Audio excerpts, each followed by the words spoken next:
ideas. My name is Kat Burnham. I'm the Energy Programs Manager at People's Power and Light, and I'll be guiding you through this webinar today.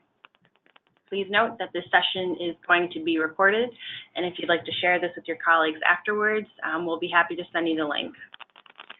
Just a bit of quick housekeeping first. Participants are going to be muted throughout the presentation. If you're logged into the GoToMeeting, you should see a chat box on your right panel. You can enter your message, and my colleague Greg, our Program Associate at People's Power and Light, will be able to help facilitate your questions. For those of you who may not be familiar with us, People's Power and Light is a Rhode Island nonprofit. We were founded back in 2002. We merged with the Mass Energy Consumers Alliance up in Boston back in 2006. We're a pro-consumer, pro-environment organization. We have a range of programs that we offer consumers across Mass and Rhode Island. We're probably best known for our green power programs. We have solar programs, discount heating oil, electric vehicles, efficiency, advocacy, and much more. You can find all of those on our website, ripower.org. So what we're going to be covering today, I'm going to give you a brief background about electricity and regulation in Rhode Island, as well as our long-term energy goals. I'm going to touch on who are the key stakeholders in this rate case. I'm going to talk about an overview of the docket process. We'll drill down into 4770 and then talk about docket 4780, the power sector transformation proposals. And then we're going to go even deeper into issues that we at PP&L care about, particularly including electric vehicles, heat pumps, advanced metering functionality, and storage. I will be careful to define any acronyms if they're in there. Again, if you need clarity, please enter those in the chat box, and there will be time for formal questions at the end. And at the end, of course, we'll also give you some links on ways to engage on all of these efforts. So, some background on our utility in Rhode Island. National Grid serves nearly 500,000 electricity customers and over 260,000 gas customers. We haven't had a full rate case since 2012. Every 6 months, National Grid will make slight adjustments to the supply rates, but we haven't had an adjustment to the distribution rates in some time. So back in November of 2017, Grid filed an application to increase both electric and gas rates, and they also included proposals to invest in the system upgrades to align their efforts with Rhode Island's climate goals. In this presentation, I may refer to National Grid just as Grid or the company, as they often refer to themselves in their presentation, but they're all one and the same, National Grid, Grid, or the company. So many folks on the call are probably familiar with Rhode Island's robust greenhouse gas emissions reduction goals.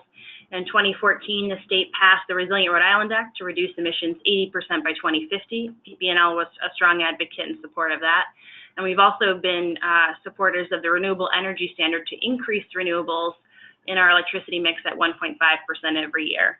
That means more wind, more solar, more emission-free sources, and it's using the grid in a way it wasn't originally intended. And so we need to make some prudent upgrades to make sure that the system runs reliably and efficiently, and that customers have more choices.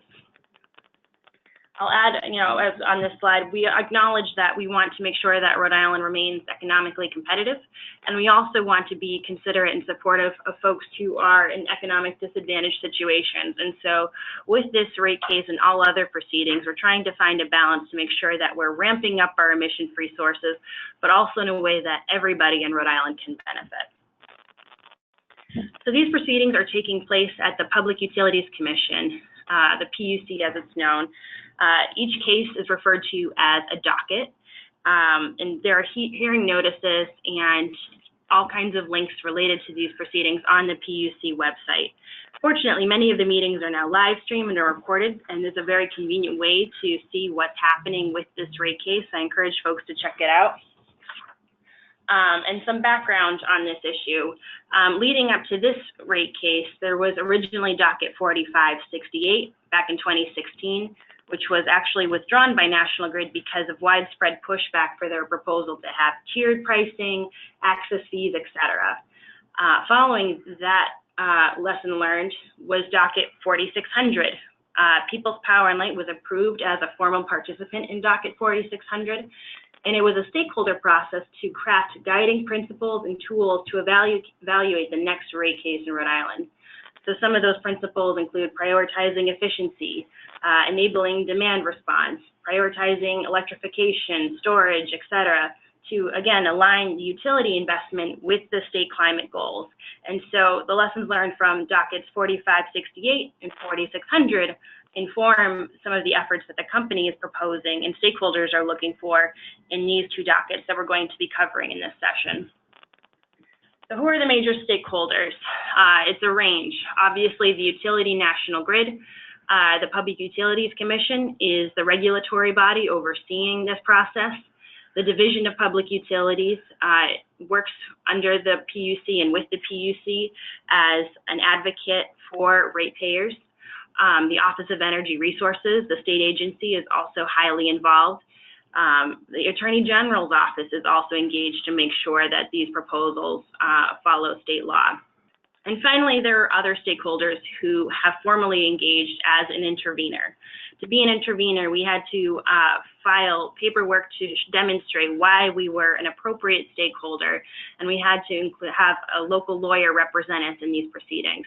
So People's Power and Light is an intervener. We are also joint interveners, proudly with our colleagues at the Sierra Club and the Natural Resources Defense Council in Docket 4780. I'll explain what that is later. And there's other local participants such as the Conservation Law Foundation, the Navy, Acadia Center, ChargePoint, George Wiley Center, and several others that are engaged on this rate case. So what is the process?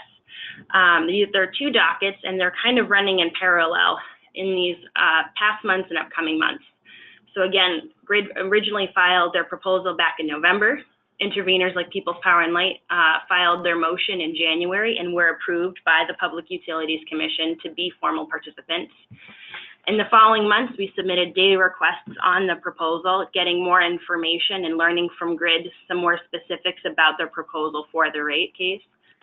In April, the Division of Public Utilities and interveners like us filed testimony regarding some of the suggestions and proposals.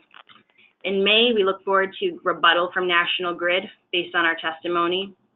Then in early June and late June, hearings and more so rebuttal will continue. There will be negotiations throughout the summer.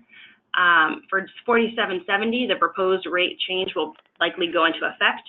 And then going forward, October on, we expect that there will be additional planning for the power sector transformation and implementation. And I'll go into more detail on those two dockets. Starting with docket 4770, this is a more traditional rate case side. There's a proposed revenue increase originally of $41.3 million for electric and $30.3 for gas, which is a combined over $70.6 million. But that was before the federal tax law changed, and we expect that the company will refile. In January, National Grid noticed it would reduce its filing by roughly $25 million because of savings from the federal tax law.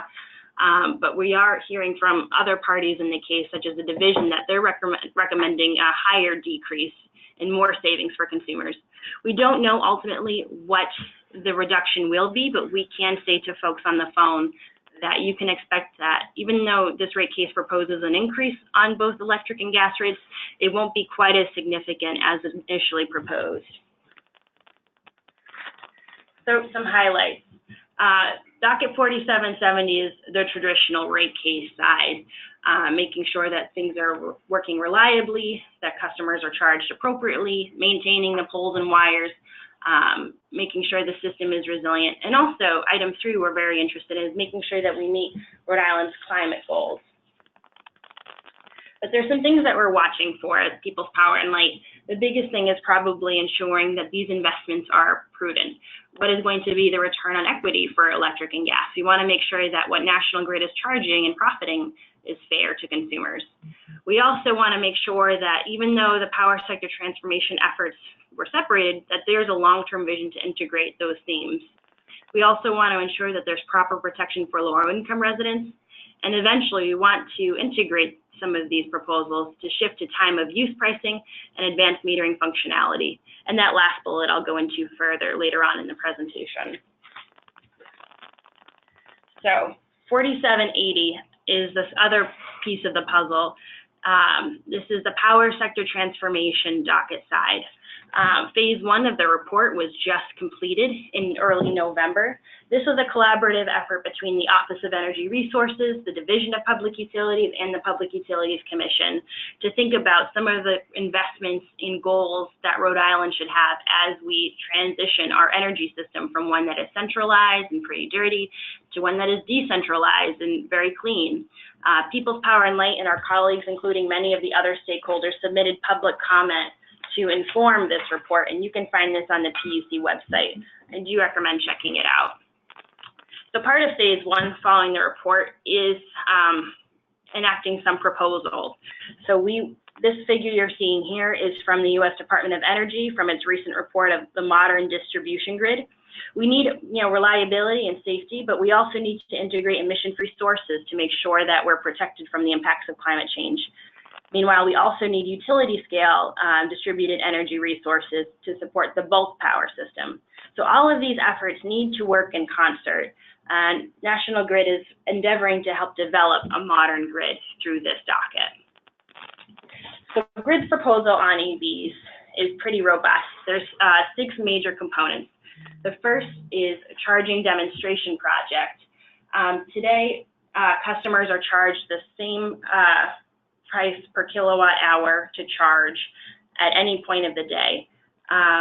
But we would like to see them have a decrease in charging when they're charging off-peak. And so the second part of that is residential off-peak charging rebates. The rebate goal is to expand awareness about off-peak benefits to customers. It will collect data on customers' charging patterns across locations and see how they respond to different price signals and see how the behavior shifts to inform future time-varying rate structures.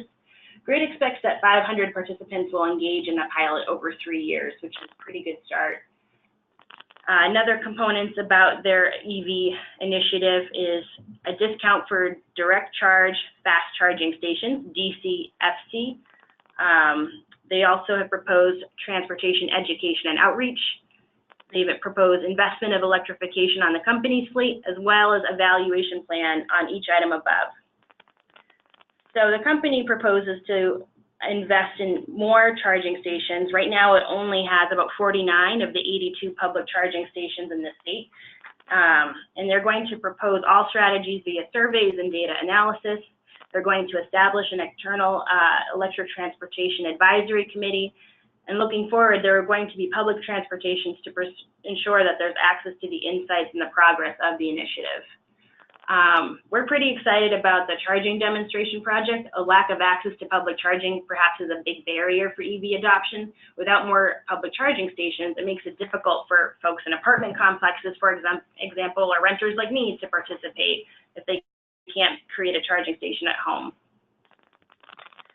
So some of our take on these issues. We want to see, again, more charging stations at workplaces, multi-unit housing complex, and other public locations. We think the concept is on track in general.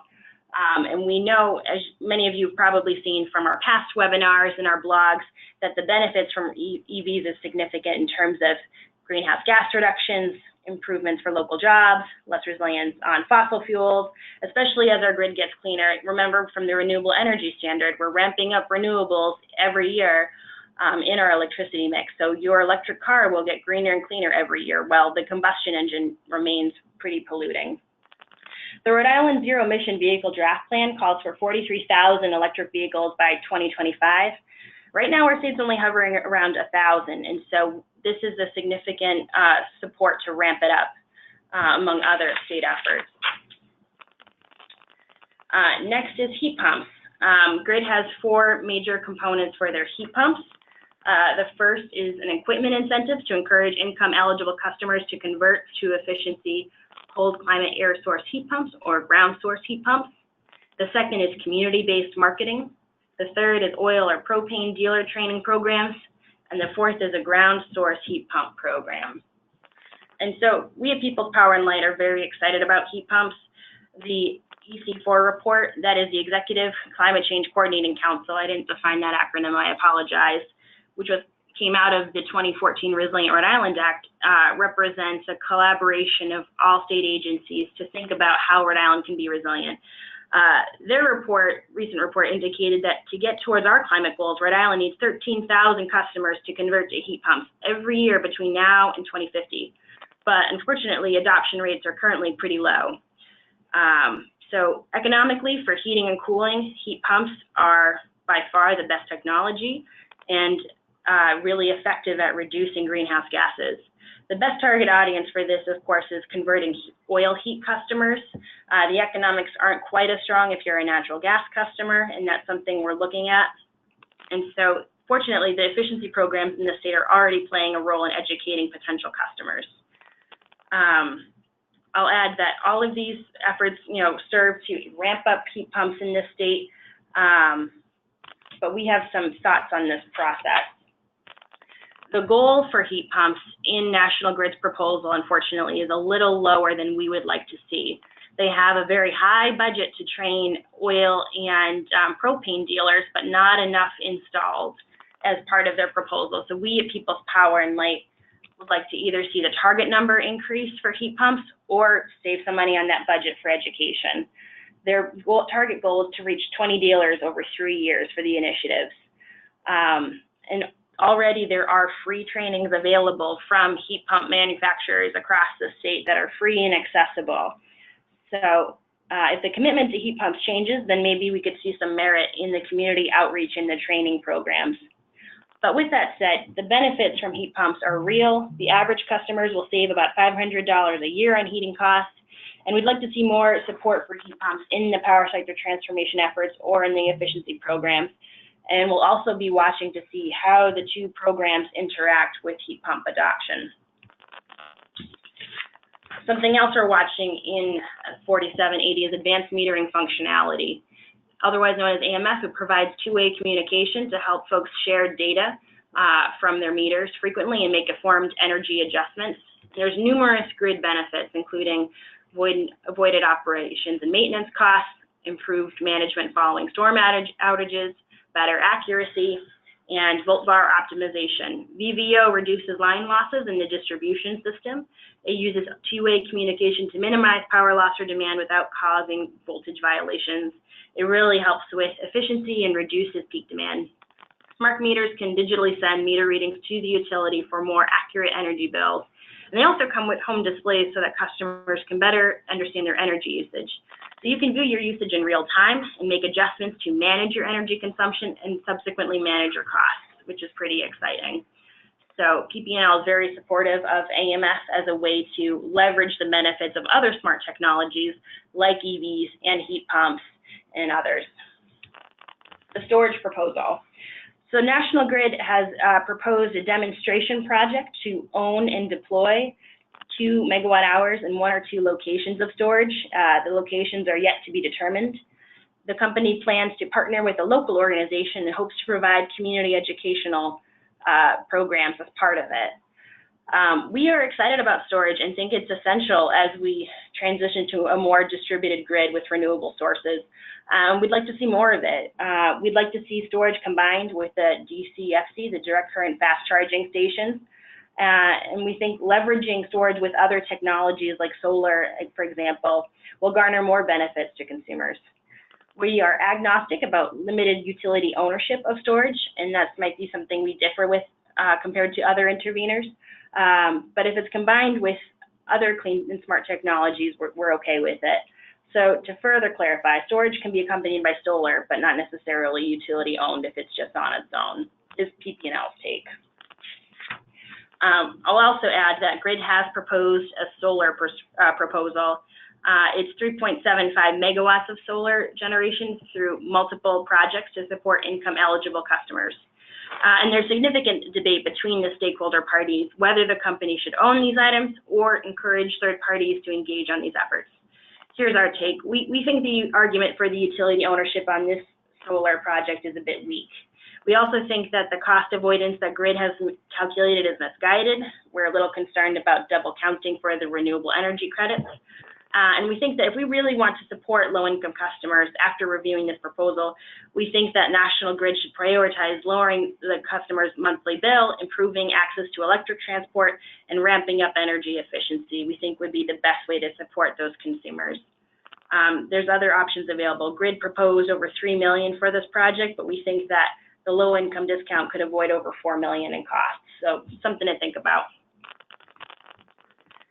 So I've touched on a lot of things. If you're interested in getting involved and you want to engage on this, you can submit public comments anytime to the Public Utilities Commission clerk, Lily Massaro.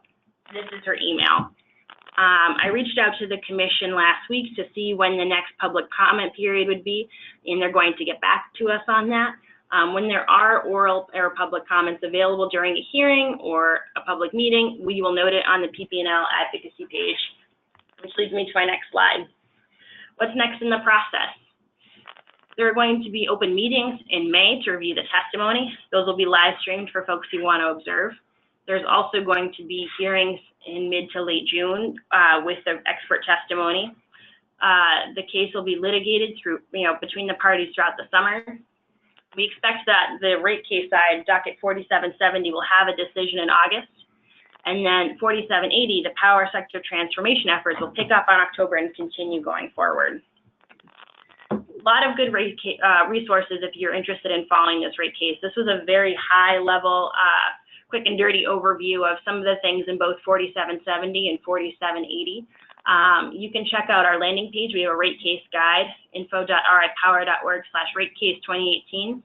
We will also have notices on when you can provide comments on our advocacy page. I'll note that our advocacy page also includes updates on legislative items if you're interested in following the efforts at the General Assembly. We also have a lot of in-depth analysis on our blog on this rate case and other proceedings happening in Massachusetts and Rhode Island. And finally, if you want to see the documentation for both dockets, you can find them on the PUC website, ripuc.org, as well as the links to stream some of these public hearings. And finally, I encourage everyone on the line to join us at our upcoming annual meeting on May 17th. We are going to have an expert panel of some of the interveners who are participating on this case. It'll be here in Providence in the evening. You can register ripower.org/16years. So I'll leave it at questions. If folks have questions, I'm happy to answer them. This is a very high-level overview, so happy to answer to that. If you have very particular questions, I'll do my best to answer them, but also can connect with folks offline to get into the nitty-gritty.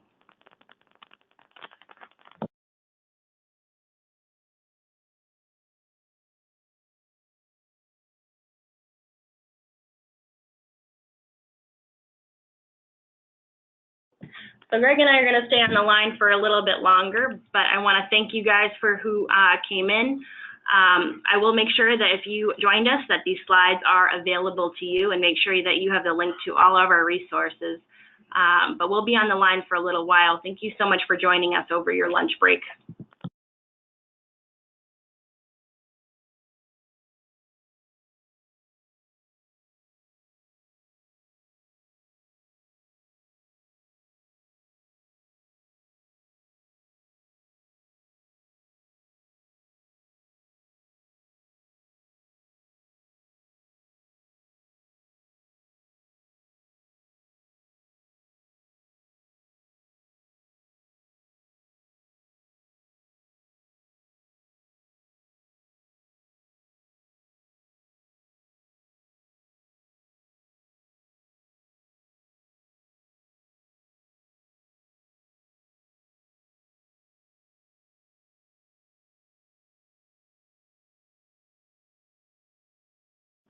Okay, folks, seeing no questions, we're going to sign off. Thank you so much for joining us, and enjoy the rest of your day.